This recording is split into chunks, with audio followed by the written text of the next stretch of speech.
everybody. Happy Saturday to you. I hope you're having a great Saturday so far and an amazing weekend. My name is Don Terrell, and I want to welcome you to another great episode of The Color of Motion, where I like to say, hey, stories come in all shades, and I highlight people of color and diverse backgrounds in the industry of motion graphics, animation, visual effects, cartoons, comics, all that fun, good stuff that you know I love, love, love. You know the drill. Hop into the comments, say, hey, where you tuning in from, so I can give you the shout out that you so richly deserve while I make sure that we are uh, broadcasting like we should be on all the channels that we should be. Uh, Again, I can't thank you enough. We are here each and every Saturday afternoon, 3 p.m. Central Standard Time, live on the YouTube channel, LinkedIn, and the Facebook group and website for the show. So I cannot thank you enough for giving me a little bit of your time uh, each and every week, for sure.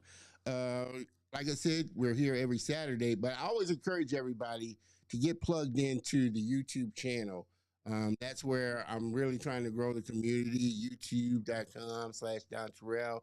There you can check out when the show goes live, all the other great content I put up on the channel and all that good stuff, you know, all that kind of good stuff.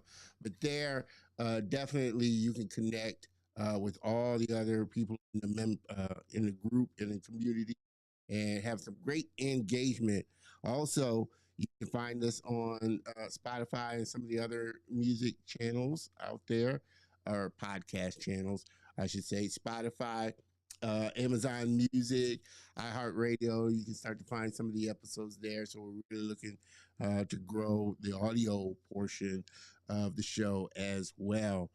Want to make sure as well, you know, you support the channel. I cannot do this without your support. Buymeacoffee.com/Don Terrell. Any donation helps me to continue to bring this great content to you and to continue to create great content for you each and every day.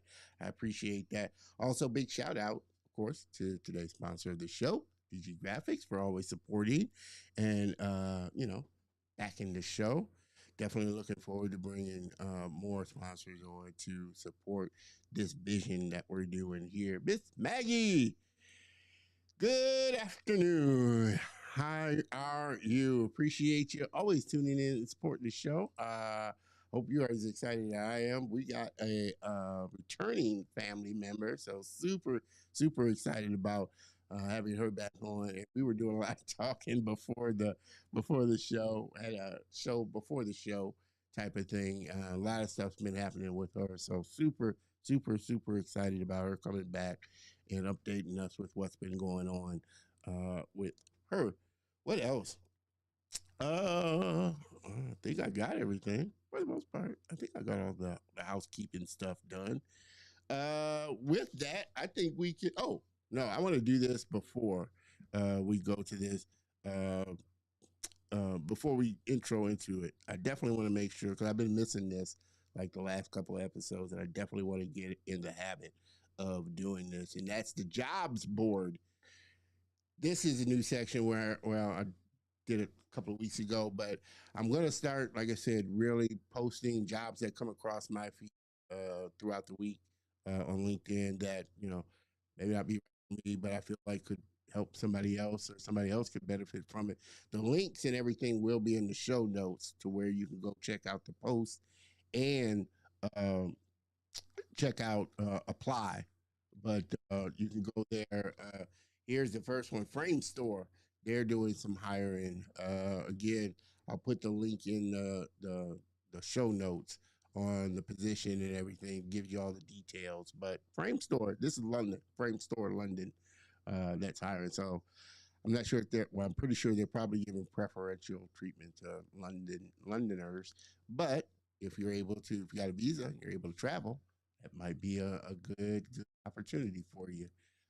Also, uh, Naughty Dog, the game studio, is seeking a senior technical gameplay animator. So for all you game people out there, definitely something to check out. Steamroller is also looking had some job opportunities. I think they're looking for an animator as well. Again, I will make sure that I put these all in the show notes so that you can go check them out. But again, these were just ones that came across my feed this week that I think would be, make some great opportunities for all you animators and game players out there for sure. So, and again, I think I want to try and move that section to the end, kind of the end of the show, um, type of thing. But definitely, I want to start, making more resource intensive so that people can really find value and resources from this. And I feel like, posting some job opportunities will definitely help. All right, man. Again, if you don't know, like I told you, I'm super excited about today's episode and looking forward to diving into it. And I think with that, I think I got all the housekeeping stuff out the way and we can kind of get the ball rolling there. What do you say?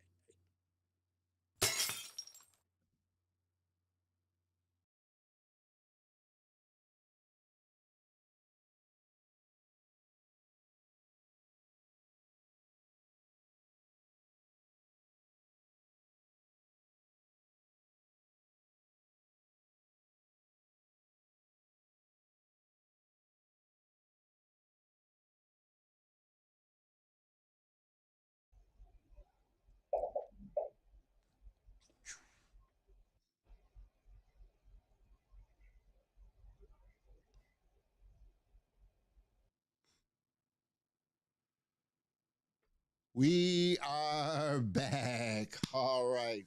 I hope you're ready to get this train on the tracks. And I know I am ready to rock and roll as well. Like I told you before, I think it was year three, season three, she came on.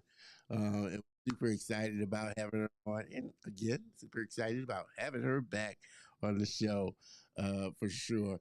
She is a stop motion animator and filmmaker from Nigeria, and she's passionate about telling African stories through stop motion. She's currently working on their seventh stop motion animated film. Her journey to producing world class stop motion content has triggered her into building a local stop motion infrastructure, giving Africa a foot in the game. Their newly produced armatures, which happens to be Africa's first ball and socket armatures, are already boosting interesting possibilities with African characterization and performance. Everybody, please help me welcome back my very special guest and friend, Miss Esther Kemi Gbadamos. All right. Gbadamos, Esther. She is back. Esther, it's awesome to have you back on the show. Oh, Thank you. okay. I thought we lost your audio there. Well, we got you. Man, like I said, we were doing a lot of talking before the show. A lot of stuff's been happening, in the time that you were here the first time. But again, I've been following what you're doing, everything that you've been trying to build up within the industry there in Nigeria. I just want you to, kind of say how things have been kind of going with you. Like I said, you've been doing a lot of speaking on panels, promoting the industry and really trying to build the industry.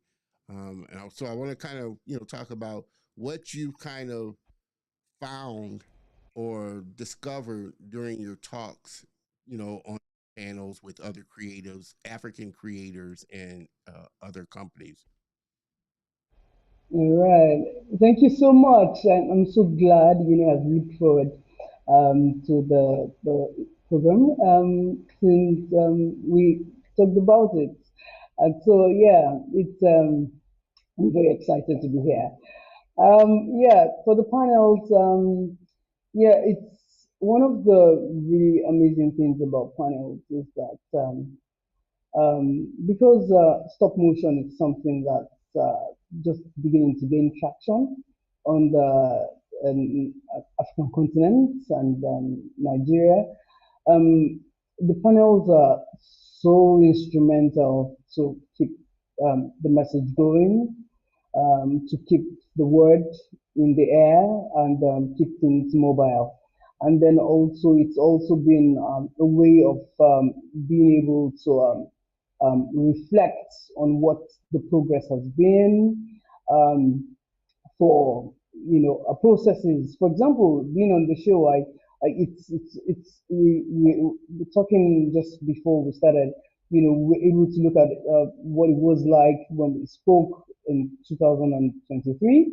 Yeah. And then 2026, and and see that the lots of variations. That had a lot of updates, if I put it that way, and between then and now. And so, so the panels have become essentially that, for me specifically. It has also meant that we have developed. We've also got something to say, because if we didn't have something to say, or we didn't have value to give, then we wouldn't be on the panels. Yeah. And so, they have kept the word going, and every single panel has had sort of value to. Then, of course, from the other panelists, it's we get to sort of like check notes and see what it is, and then of course we pick up ideas from each other, Yeah. in terms of the stuff that we're doing and how we're getting them done and stuff like that. So yes, it's been very exciting. Of course, this year we already have sort of like a lineup, of panels already coming. So I Well, is there a was. common thread is Mhm. there like a common thread that, you hear from other creatives, not necessarily specific to stop motion, but it could be just other creators that you're on the panel with. Is there a common like challenge or thread that you're seeing that they're dealing with or having in their respective things that you're trying to do? When they're talking, are you seeing things that are kind of common with what you're kind of having to deal with and kind of have to go through to get your thing, whatever it is you're trying to do done? Have you noticed like a common like thread between all the creators doing whatever it is that they're doing? Yeah, of course. One of the first things that's pretty clear is the fact that the patterns are changing. In the earlier days, when we were on the panels, most of the time we all always complained about the fact that we didn't have enough finance. We didn't have enough support. We didn't have funding from the government or from the public sector and all Yeah. of that. But that isn't so much of the conversation right now. It's more of, levels of quality. Um, ways at which we are beginning to creatively enjoy new partnerships. Not necessarily always like, okay, we have to have funding. Somehow, many of the studios, many of the panels, are beginning to find lots of ingenious ways of getting things done. Yeah. And yes, it's what I experienced in the panels are more of ways at which we can also get folks listening to see what's going on and see how they can get integrated into systems that are already making it's already a moving train here. So it's and obviously the patterns, they're giving a very good sign. The trajectories look good, at the moment. So yeah, so the panels just right now are just more or less connecting the audience to what's going on, and and then feel the vibes of the industry in our space. Gotcha, gotcha. Mr. Dewan, appreciate you stopping by. Happy Saturday to you, Don, and welcome, Esther. Yeah, it is cool to use stop motion animator on the show. Yeah, I gotta have a stop motion. Always trying to find more, even more stop motion. I love stop motion. And I was telling, we were talking about it before the show.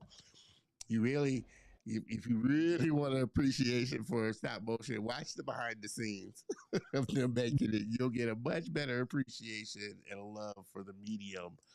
Mr. DeMille, good afternoon, brother. Appreciate you as always supporting this show. Desalola, bam, But bam. I'm, I'm not even going to try. I'm not even going to desecrate the name. boom. I'm going to leave it to my guest there. I'm going to work on it though. Well done. I appreciate you stopping by and supporting the show as well. We were talking about beforehand. You had the chance, like this past year, you kind of took a step back and kind of did some, you're working with other stop motion studios outside of Africa, in France. You had a chance to kind of work at other studios and pick up some things and learn some things like that. Um, First, I want you to kind of talk about the experience, just going there, what your first thought was when you walked in and was like, you saw what they were doing, what they were using, what your first thought was. All right. Okay. Well, I would say first and foremost that because before we one of the things that triggered that was the fact that we had been for even if it was though it was a good thing, the fact that for a couple of years we have been traveling around and going to studios around the world to be able to experience what it is that you know that gives the disparity between what our studios have and what exists, out there. And so having that experience, was just like the beginning, of the journey. There was the point that we needed to be able to step back and Yeah, see how is it done. yeah, So yeah, I think when I got in the studio last year on the stop motion feature film in France, I still remember the first day I got there was on a Friday, and the CEO of the studio, took me to all of the departments. So I went, from one department, from the sets to the puppet, yeah, to costumes, to production design, all the various departments, and I was, and then he sort of like introduced me to the tech, and some of the new stuff that they were, coming up with in stop motion animation and some very, like really cool solutions to certain challenges that had existed in stop motion, and I was like, whoa, okay, now this is good. I was, I really had to pump up some energy. Like, oh yeah, so we're going in for the ride, like, really pace your ride on this. And yeah, and it was also good that we had gone around. I got introduced to a whole. Obviously, I couldn't remember all the names, yeah. and the part was that I my primary language is English, and in the studio the primary language is French. So I had to find ways, of yeah, but that's when I realized that stop motion is a language. Yeah, It's not just like an art, it's a language because somehow we understood each other, yeah, and in that way. And so with that, it just came the journey of the experience. Obviously I had my primary work that I did with the puppets, and all of that, but then I was everywhere.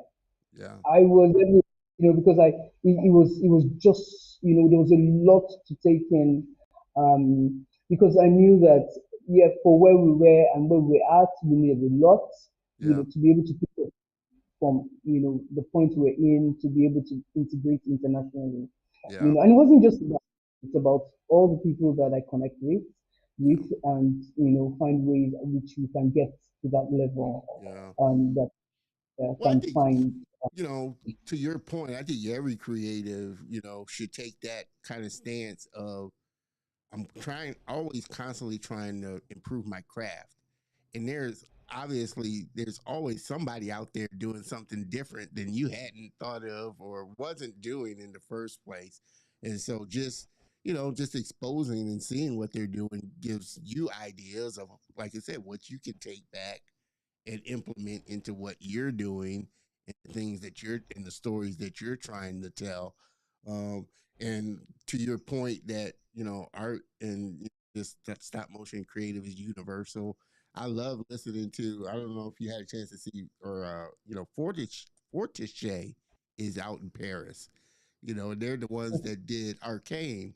But when I listen to them, they're all speaking in French, but you can get what they're trying, with the subtitles, but you see what they're doing and the talent that they have. But it's just, mind blowing when you see, like I said, other studios doing stuff that, is like, wow, I need to really up my game and what I'm learning and what I'm doing. It's like, I say the same thing when I go to ArtStation. You can use it as a very discouraging thing or deflating thing, or you can use it as a very motivating thing to say, wow, I can see the talent and things that other people are doing. I really need to push my skill level even further than what I currently thought I was at, you know. Yes, absolutely. Yes. Well, what was one thing that you, because I'm pretty sure there were a lot of different things that they were doing that was new to you, but what was one thing that you were saying, wow, I want to immediately try this, or, this is something I can immediately try when I get back or implement when I get back because it's something attainable. Okay. Well, it's very difficult to say there was just one thing. There were obviously lots. Like Oh you yeah, I said, know there was a ton of stuff. I could split them and say that there were the things that I did right in my apartment in France. Uh-huh. So I already I had a studio in the house, in my apartment, Yeah. because when I got home, I would, check out, what we did in the studio.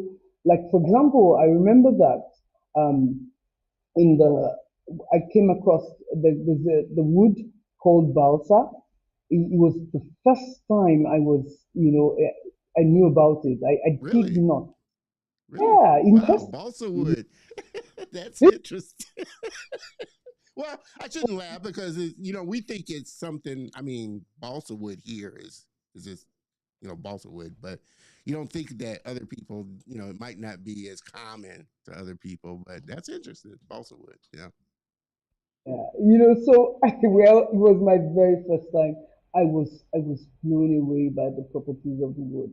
It was firm enough, and it was malleable enough for aging, for painting, for priming, and it was so as soon as we were done in the studio, because I had like a brush with the sets and department. I went into town. I got a lot of balsa. I got to the apartment. I got paints and yeah, primers and all of and varnishes to just see how far I could push the wood, yeah, and different things. So for me, that was instant. Of course, there was the 3D printing tech that I also so as soon as I saw what they were doing with the 3D printing, I realized that I could not wait till I get to Nigeria to do it. I went I ordered the 3D printer on Amazon, and the UV, and then of course I as they were doing it in the studio, I was doing it at home. I just the bedroom, into the place that I did the printing, and then I moved to the living room. So that's why I stayed all through. you just got the That bug and just went after it. I mean, once you learn something, it's like I want to do it. I want to do it. I want to try it. I want to try it. there was no way I could be certain that when I get to Lagos, I would be able to do it. So I needed to be able to do it without being in the studio. Mm. I needed to outside of it, then see, okay, is it working? Because sometimes when you're in the studio space, everything works because Yeah. everything is there. But when you're out of it and then you see the realities of what exactly and so I could practice so that if I had issues, I could get back to the studio the next day and say, sorry, this didn't work. I Yeah. painted and it didn't give me the same result. Yeah. What exactly was it? And you're like, oh, okay, you didn't do this. I think you need to get this. And then so the next thing I'm back in the shops and then I get it. And then it works. And Yeah. then so I know when I get to Lagos, it will work, Yeah. because I did it on my own. Yeah. So I Yeah. think that was something that I did. Of course, the real juggernaut was the amateur, because I when I got into the amateur it's one of the very it's a very I would say exclusive aspects, of stop motion. It's really like not for everybody, So you have the guys there, really pro guys, and they're usually very specialized. So it's very high skilled.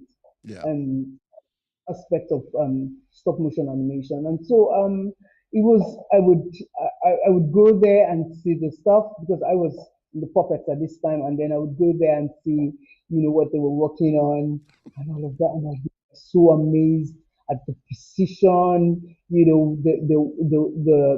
various materials they used, the brass, the stainless steel, how they will file and how they would drill and how they would tap, and then they would do the silver soldering. Now, I had struggled with silver soldering in Lagos before I went, and I just didn't get it right. So I knew that, yeah, I would, I needed to really understand that. So and because it was really specialized department, it wasn't something that I could come and start working on the amateurs. So there was no way that was going to happen. So for me to gain the experience, what I did was I would look at what they had. I would go to Amazon. I would order it, and then I'd say, okay, I have a touch. I now have the touch that you guys use to solve that. Can you show me how to use it? You know, Show me how to use the solder. and then they, okay, yeah, when we have time, we'll show you. So they would show me, they would show me how to tap. They showed me how to different ways to use the drill press. Yeah. So all of that. So I knew that the moment I get to Lagos, I ordered the drill press, and all of those the elements that And one of the beautiful things that happened was that when I was leaving on my last day at work, I got a very big gift, from the department, and they had the silver solder, the Oh flux, wow. the this is for you. I Wow. was like, I was not expecting that. Because when they brought the bag, I was like, okay, there's more to do. Like maybe there was something that I needed to quickly finish. Yeah. No, they were like, it's for you. And the made a big difference for me because it was my starting point for the amateurs because I had all the materials I needed Yeah. and work with it, experiment. I experimented for months, just trying different things, trying different materials. I started first of all with, you know, mild steel, and all of that. So when I started getting things right, I was like mild steel, wood rusts, it will corrode over time. So I needed something more durable, and so that's when I moved to stainless steel. And then of course I found out that brass had was really good. It had this nice compatibility, with stainless steel and also oh yeah I and it was really good and so I made the sockets brass and the bulbs stainless steel, just so these were choices you have to make choices with sizes, choices with style and all of that, and of course like I said earlier, you know one of the things that became important at a particular point was the fact that we wanted them to be Afrocentric. Um, so for the first time, globally, we had amateurs that considered, the African anthropometric proportions, because we have a slightly unique, slightly different bone structure, in terms of the length of um, the femur, the Yeah. length of the femur, comparison with the tibia and the fibula, the proportions are slightly different, from what you have in the typical Caucasian. And so some of those things, we did a bit of research and we said, okay, yes, we would implement this with our amateurs. So it will naturally affect things like dance and movement, to see those variations. So these were some of the things that we did look into as we built the amateurs. So it was really like step by step, bit by bit. To be honest with you, it wasn't like at the very beginning we were sure that we were going to have the amateurs at the end of the line of the experiment. We didn't know that. So it was really like step by step. And when we got to a particular point and the feedback was like, you can't just make these amateurs for your studio. You need to make it available for everybody. Yeah. So we went back in and reworked it to make sure that it met standards where it could be a product. And so it wasn't just for our puppets, it wasn't just for our animation practice, it was for folks around the world. And the beautiful thing, one of the things that we found, very humbling and exciting for the amateurs at this point is the fact that it's no longer just us buying, from the western part of the Yeah. world, but we now have stuff that's being bought from us. Yeah. It's so cool that we are shipping to Germany, we're shipping to the US, and to UK, and to other parts of the world. That is exciting. It just feels so good that it's something that we're able to do. Yeah. At this with this tech. Well, obviously, and from firsthand, it's not an easy thing to bring a product to market per se, and to get it viable for other people to use. What was, what would be kind of your first, if you were giving advice to somebody that's thinking about bringing a product, whether it's an armature or whatever it might be, but they're thinking about, manufacturing a product, what would you say would be kind of the first thing or the thing that you would think about or that they should think about when trying this process of, I gotta get resources to pull these, to manufacture this and put this together. Right. Quality is everything. I would say. I think that's the first thing I would say. That it's very important that you have to think about the standard of the product that you want to put out there. It's honestly it's beyond even just the present moment at which you have the product, but then it's what will guarantee some level or a significant level of longevity when you do have quality. Now, of course, in terms of resource, of course, you won't always have all the resource in the beginning. It's not, to think that would be absolutely impractical. So obviously, you have to be able to break your work into phases and look at sort of actionable goals, like things that you can meet your practical reality within a short time or a short frame of time, and then work on those bits. And then when you are able to accomplish that, then you move to the next phase. And that's essentially something we have done. Now we do that across different things. We do that across the amateurs themselves. We do that across our equipment. For example, I recognize that for amateurs, we can actually make the parts using a CNC machine.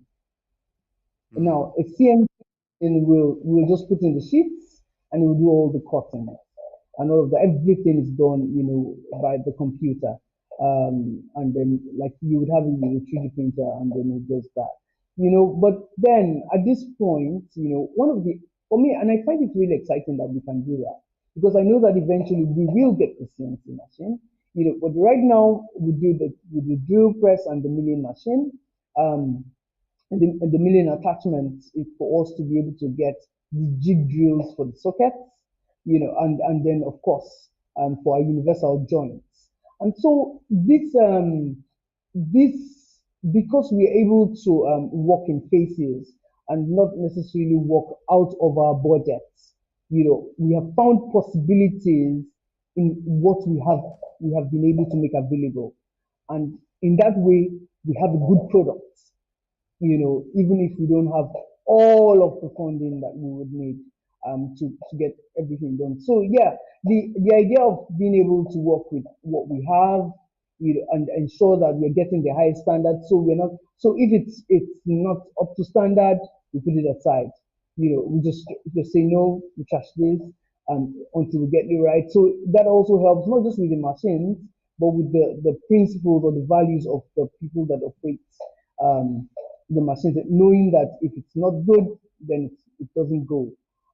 That kind of thing. And so those things are not necessarily things that, it's not a funding thing at that point.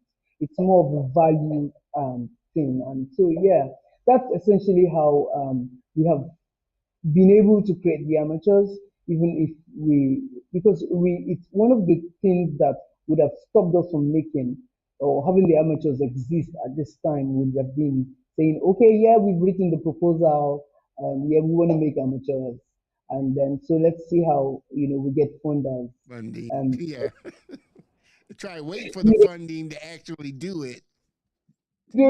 that kind of thing. And oh, yeah, nothing wrong with those processes, but they could really keep things delayed. Yeah. So the whole idea is, being able to tap into what we already had or what we already have, and then of course the funding that we're able to garner, around us, and then of course due to obviously the progress that we made, we're also able to get more funding Yeah. because it's just by people seeing folks, family seeing stuff that we made, they were like, look, we have to support this. Yeah. Yeah. Um, to Well, I this mean, when this happens. are you seeing kind of a swell of support and just encouragement outside of Nigeria with other, say, I mean, I know we were talking about that there are not a lot of stop motion studios in Nigeria outside of you, that's doing it, but other uh stop motion, animator studios that may be doing stop motion are kind of, implemented in some way outside of Nigeria. Are you seeing kind of support as you're putting your armature out there that, it's going to take kind of a collective thing of all of us uplifting the industry type of thing? Oh, yes, we have been, and I think right from the beginning, I think that was really encouraging for me, to have seen some of the top industry people in amateur that make amateurs, folks that have looked up to for years, to see them come into our space and into our social media and make amazing comments. Yeah, for me, that was, that felt so. They have for every single post that we have posted. Folks from South America, folks from Europe. We've had just folks saying, "Look, Esther, we're following your work." Some of the top animators in the world, have come in to comment and say, "Esther, you should be proud. You should be proud of your team for the things that you're doing." Kim has worked on, all of the all of the biggest, all of the really big stop motion animated feature films. She's been amazing. Yeah, so we've had all of the traction, the international traction, from different parts of the world. We've had from the US, from the folks at Shadow Machine. They've been amazing. Yeah, and of course we have stuff coming up. So obviously the There's really big stuff, a the lot really big stuff. happening in 2026. A lot going on in 2026. Everybody just So tuning in. We're having a fun conversation with Esther. I'm sorry there, Esther. But just make sure that you hop in and say hello for sure. You've been learning, a lot. Has it been a hard thing or a challenging thing to translate what you've learned to all other people, once you got back to Nigeria? Was was it a hard thing for others to grasp the things that you were learning and picking up at the studio? no, no, and of course it's the part that yes. So it's really a bittersweet situation in the sense that yeah, it wasn't difficult to get to um, um, teach and explain and show because obviously this stuff is very practical. So it's I get to do it. Then I say okay, I give you a few examples. We try a couple of times. Then I give it to you, and then you work on it, and then we see okay, did you get it right and all of that. That was essentially how I was taught. So it was just straightforward to pass it on. Now, where things became a bit complicated was the fact that, when folks learn things, they just assume, oh, yeah, it's not so difficult. You know, Always. yeah, you can't do it. What's the big deal here? Not till you jump So, into the middle of it. and thing, so at first they get it right, and then the next thing is where you start seeing the real issues, because there are lots of mistakes, measurements are not properly, and then it gets really upsetting, when you say, okay, yeah, please, I like this to be 30 mm, and then you see that it's 28, and you're like, no, I told you 30, and so between 28 and 30, we've had most of our problems, just saying, oh, this is the dimension. So, I don't know if it's it's African. I can't even place it. But then it's essentially one of the challenges that we had. Just saying, okay, yes, we have specific numbers, and so usually when you check the numbers, you should confirm that what you measured was correct. When you cut, you should confirm after cutting, before doing any processing of that.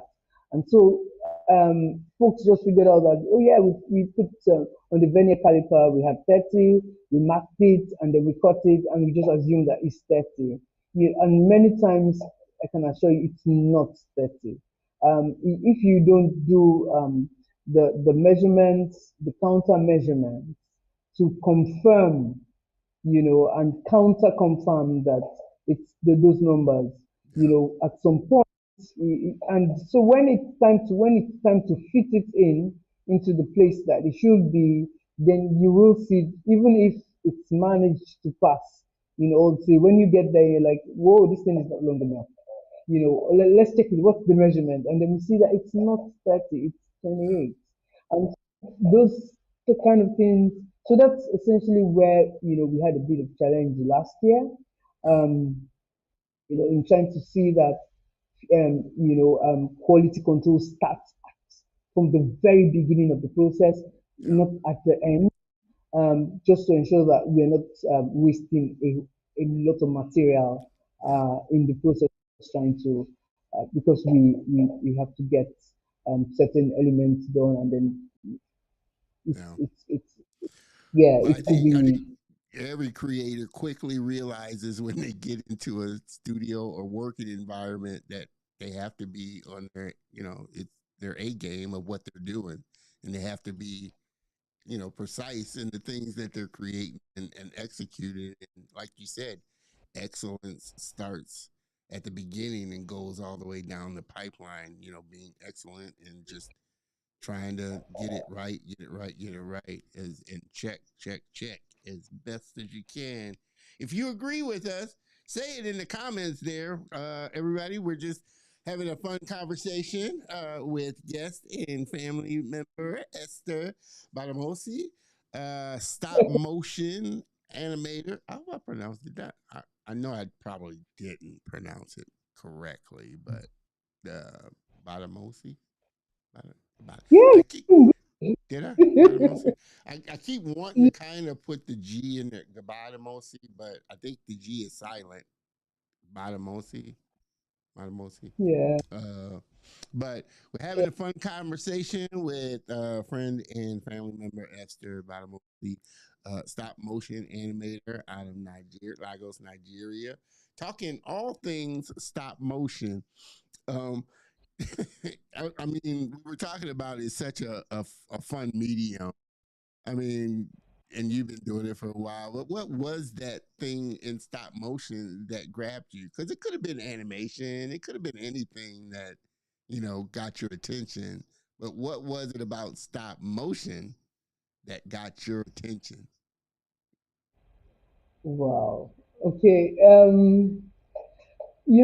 I told you, 3 years ago, I said, I didn't know there was anything called stop motion in the beginning. I had no idea it was called stop motion. So yeah, in terms of that, I would say that it was of course, I studied engineering in school, so that we definitely can help you fix the puzzle with it.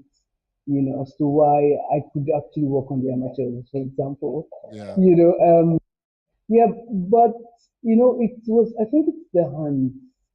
You know, I always tell people that the studio, whenever I come into the studio, when I come into the space, this is my Disney World.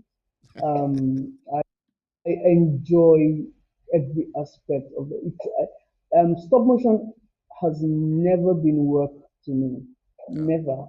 It has always been fun. It's been, it feels like this adventure, where you just figuring things out as you go, and just coming up with solutions, and then of course working with other folks, and then we're just trying to design new things, come up with new ideas, whether they exist or they have never existed. It's so cool. And so for me, what did attract me and still attracts me, is the hands-on thing. The fact that you can use your hands directly, and make stuff. You could take a material. I could take wood. I could take metal. I could take fiber.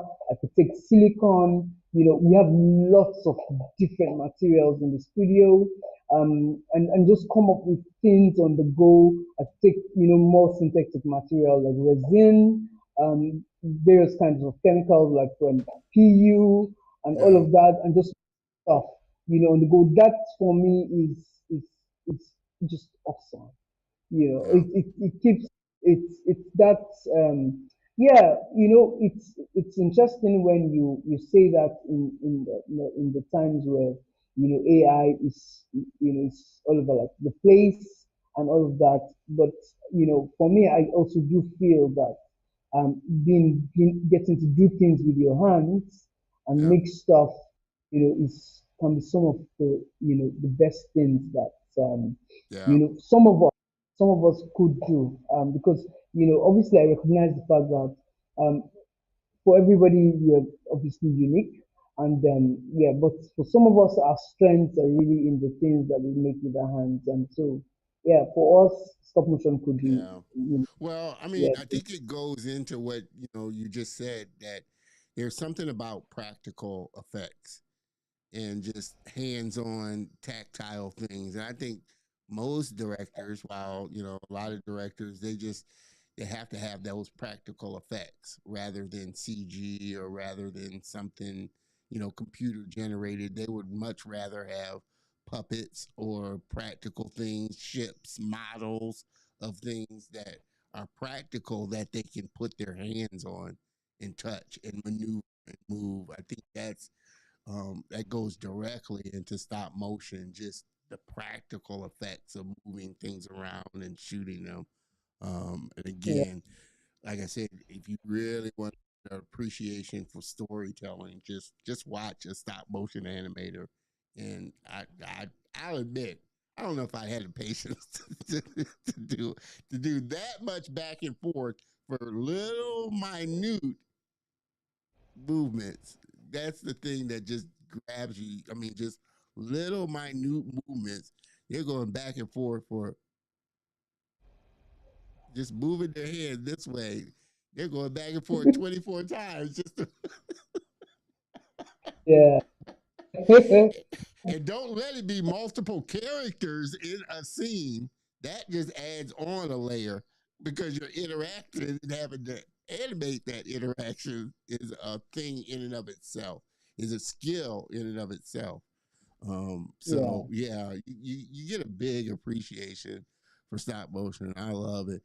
You know, moving forward, obviously your big thing is to build this self-sufficient industry infrastructure not only within I think not only within Nigeria but Africa as a whole in the industry being able to produce manufacture whatever it is that you need. And we talked about this in 23 when you came.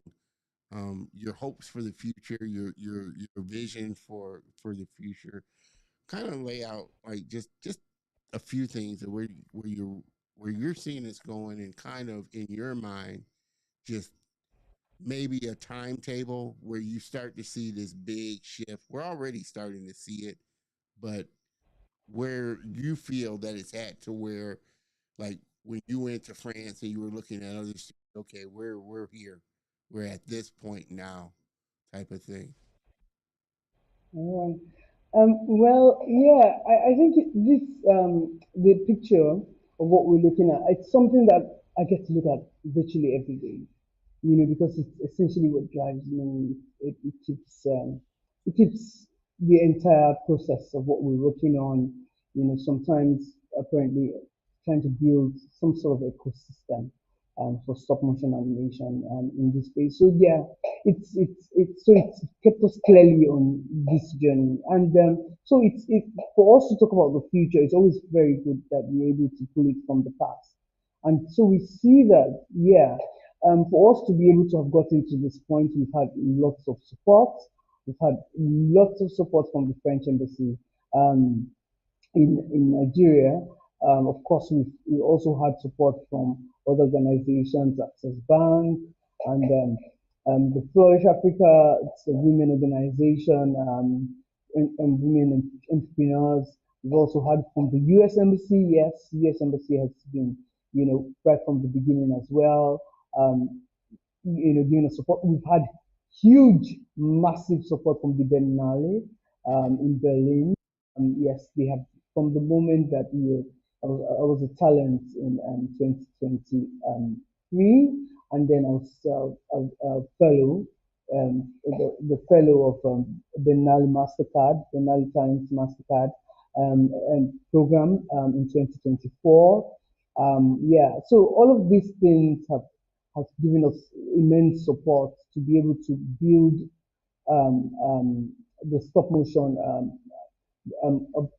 work, the stop motion progress in our space. Because if we didn't have these partnerships and these connections, it would probably have been harder, much harder, because our work has not just had, local viewership. We've had international spotlight, significant international spotlight.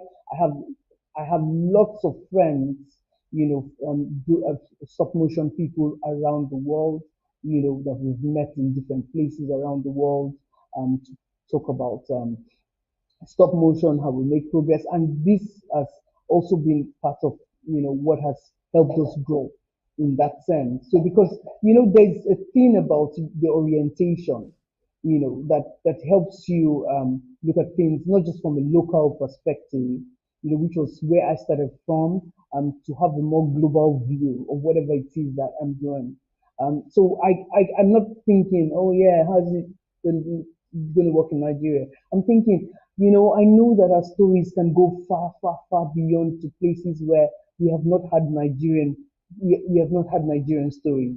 That's the interesting thing about stop motion. We would go to spaces where our Nollywood stories from Nigeria never have reached. So I can think in that space because I've been able to connect to many spaces in different parts, and things like that. So yeah, now as to where we are going, yes, that's also very exciting because I've seen patterns change. I remember when we started out, it was almost embarrassing to say that you do stop motion. To say almost embarrassing would be wrong. It was embarrassing to say that. Yeah. It was outright. It just appeared that it was an stop motion was an excuse to say that you're working. But it wasn't really. It didn't appear to be like a job or Yeah. something that else would be doing. Now that was where we came from, but it's very different now. There's a building interest in stop motion animation. Now I'm meeting people. Some of the folks working with me right now are people that want to do stop motion, not looking at it as, oh well, let's see if stop motion works out. Maybe it might be something that maybe I don't know. Yeah, it isn't that anymore. That was what was in the beginning part when the folks were like, Yeah. I'm not sure. It doesn't look like it's moving and stuff like that. But then now we're having people with real interest Yeah. in pushing on. And for me, that's absolutely exciting. So it tells me that in the not too distant future, in a couple of years, 2 years, 3 years, we will be having communities of stop motion people. Yeah. And now the thing with Nigeria is all about scale.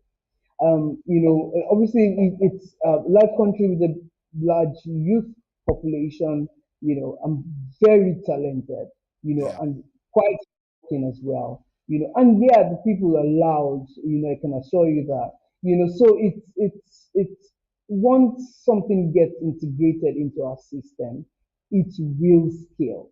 It won't even be about us anymore. It will just be about the fact. And so one of the things that we're trying to do, going forward in the next couple of months, we're going to be making the announcement very soon. Big announcement, of us being able to. So this is probably the first time I'm saying it publicly, but I'll just say it, on the surface. You heard it here, folks. It's kind of here. Yeah. We got something coming up. So we're having a partnership with schools, with the high institutions, Nigeria's foremost art schools, Yeah. um, creating a career path for stop motion animation right from school. So Awesome. it's just us throwing into the open, but we recognize that there are folks that have the baseline skills for stop motion animation, folks that are already awesome with sculpting, Yeah. painting, putting together models, production design, that once they see, oh yeah, so there's stop motion, there's a career path with stop motion, they will do stuff. They already have, you won't be saying, oh yeah, you have to cut the wood like this, and then the has to be this dimension, it has to be this scale.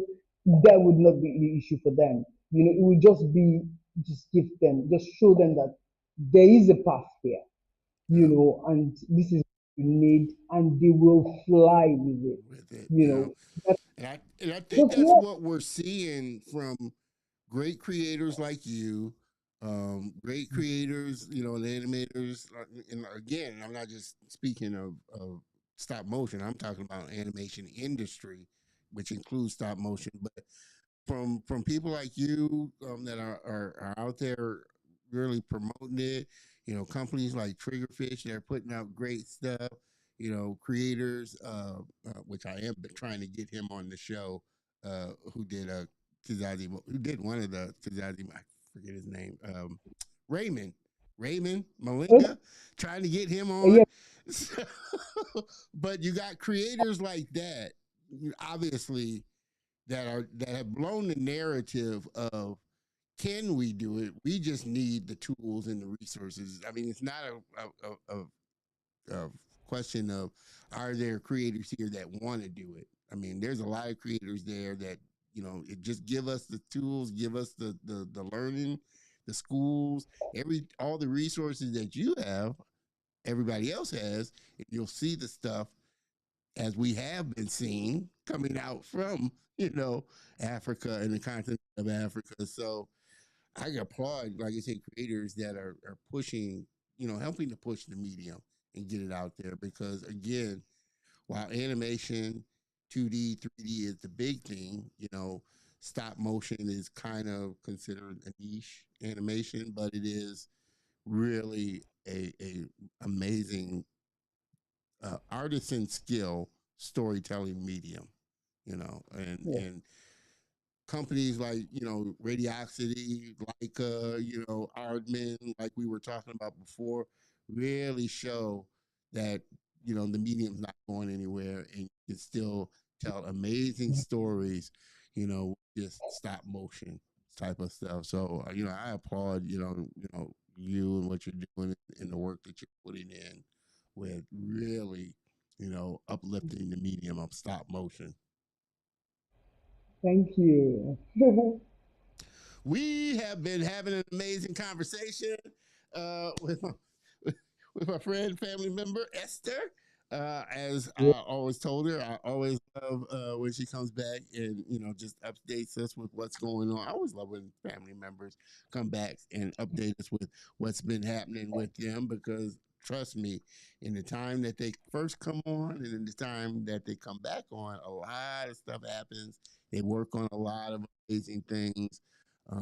As I was showing, uh, Esther's been speaking on some amazing panels, really going around promoting stop motion in the industry in Nigeria, and the continent of Africa.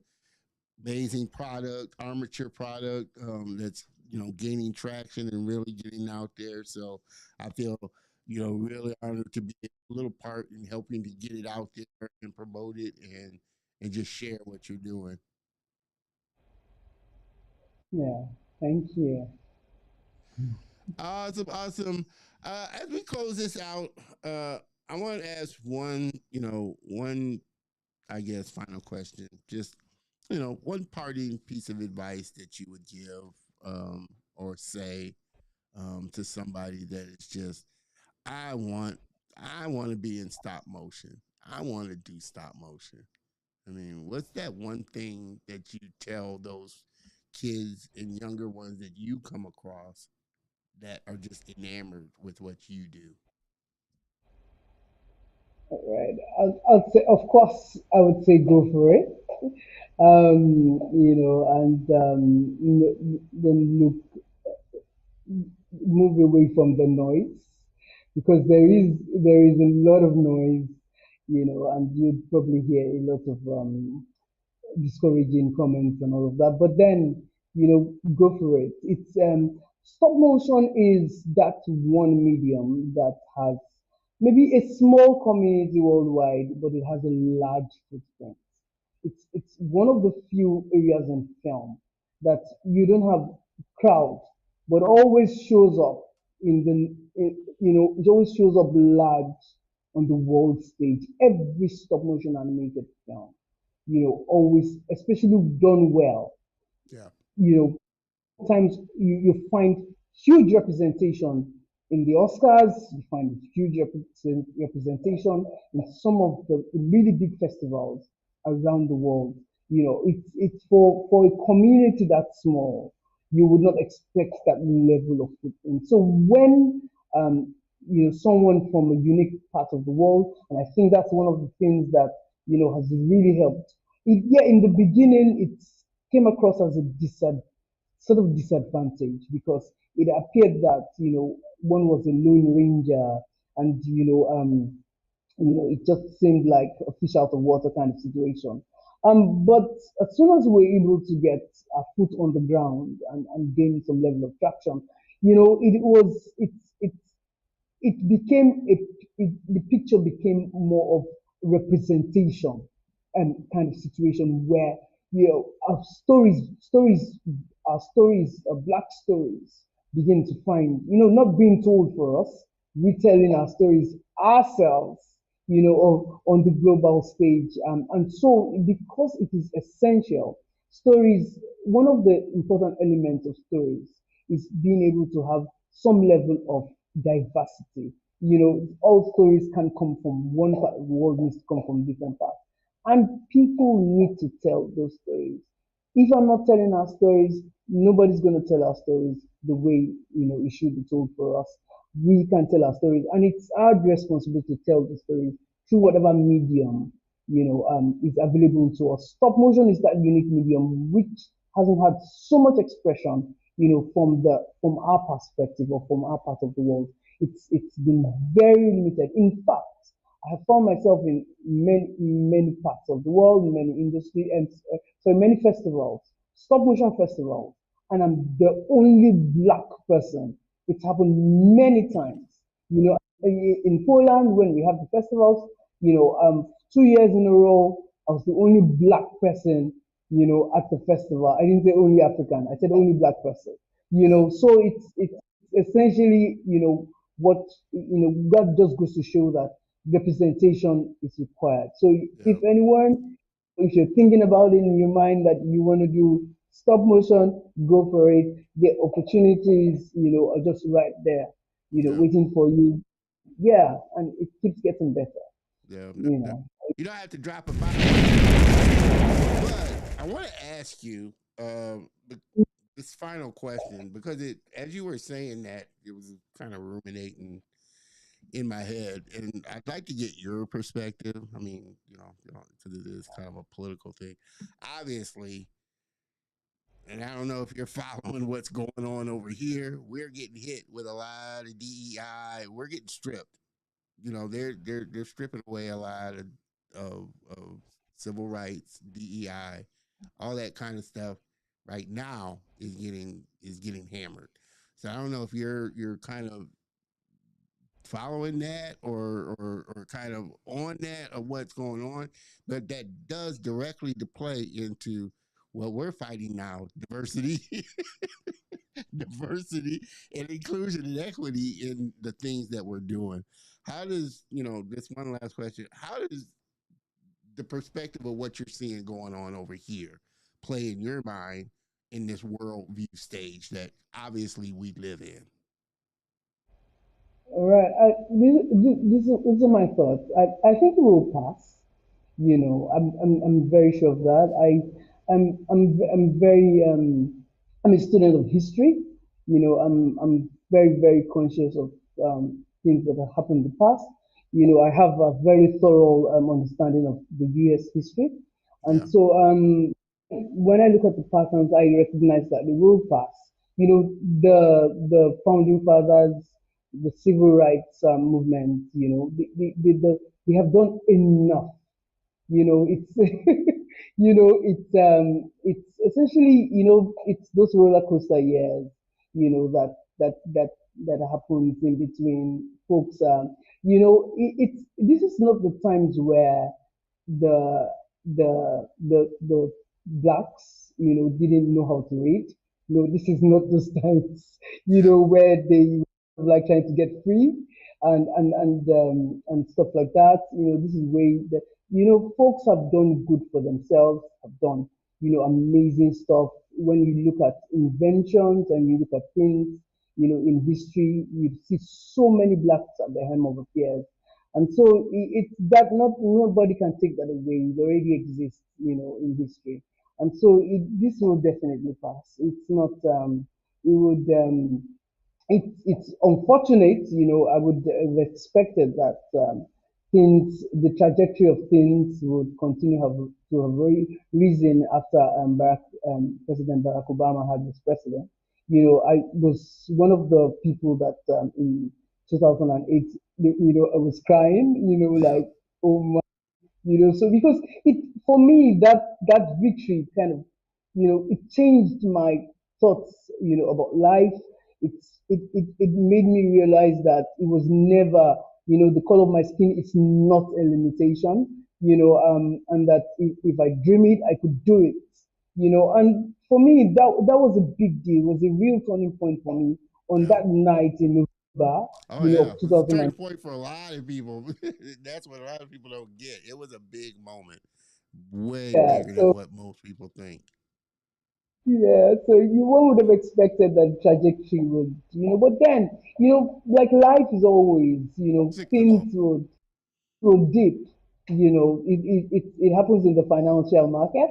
It happens everywhere. There's always the dip, and then it picks up again. And Yeah. so it's how time balances. And so, yeah, it will pass. And yeah, everybody gets to learn, because I think that this period is also a learning time, for folks, on the various sides, Yeah. to be able to pick up lessons and see, because sometimes things are looking a bit extreme, and they're wondering what's happening, Yeah. you know, we've always known the US to be the moral compass, of the world, and you're wondering, sorry, what kind of compass? Yeah, what I kind of mean, comp?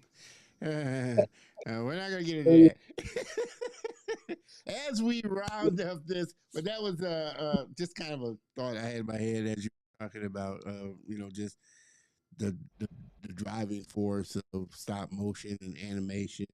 The storytelling is to tell those diverse perspectives and diverse stories from everybody. This has been a fun interview as we bring this train into the station. I hope everybody has enjoyed this as much as I have doing yeah. this. And as always, like I said, I love when family members come back to Mm, the studio thank to you. update us. You can connect with Esther on LinkedIn and check out her Instagram. You'll see more of her work there. As you can see behind her there, a set that she's done. One of the sets there for her stop motion, really cool. That's all right. I love that. Like I said, it's a tactile thing. And I think that's what, like I said, I like about stop motion. It's almost like playing with your toys, basically. Good. That's what it is, playing with your toys.